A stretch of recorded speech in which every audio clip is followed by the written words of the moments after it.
no quiero llorar, ya no puedo callar, sonido de libertad. No, ya no quiero llorar, se desgarra mi alma, sonido de libertad. Sí, estoy llorando y es que no puedo sacar de mi mente tanto dolor. Solo era un niño, ¿qué culpa tenía? Mi inocencia fue cortada. He pasado noches llenas de amargura, la luz en mi cuarto siempre está encendida.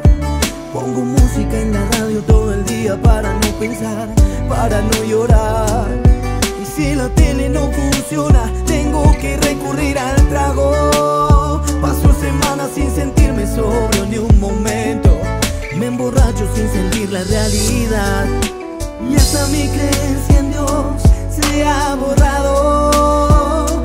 Pero si me estás escuchando, necesito de tu ayuda. Y hasta mi creencia en Dios se ha borrado. Pero si me estás escuchando, necesito de tu ayuda.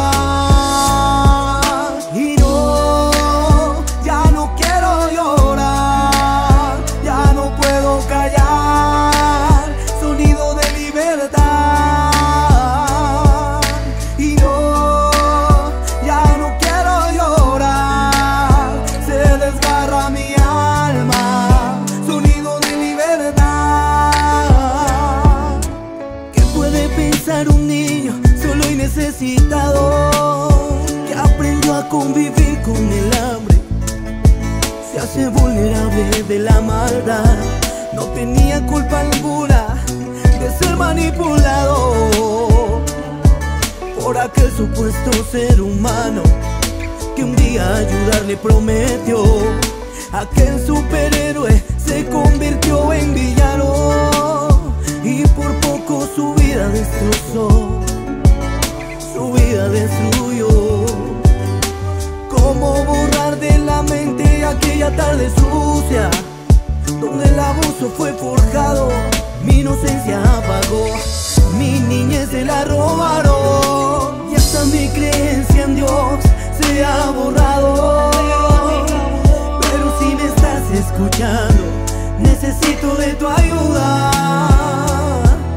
Y hasta mi creencia en Dios se ha borrado. Pero si me estás escuchando, necesito de tu ayuda. No, ya no quiero llorar, ya no puedo callar, sonido de libertad. No, ya no quiero llorar, se desgarra mi alma, sonido de libertad. Los niños son un regalo de Dios, y de ellos es el reino de los cielos. No te atrevas a tocarlos. Y conoceréis la verdad, y la verdad os hará libre. Deja que salga la verdad, y encuentra la libertad de tu alma. No eres culpable por un abuso, no fue tu culpa. Jesús es la verdad y trae la libertad. Deja sentir el sonido de libertad.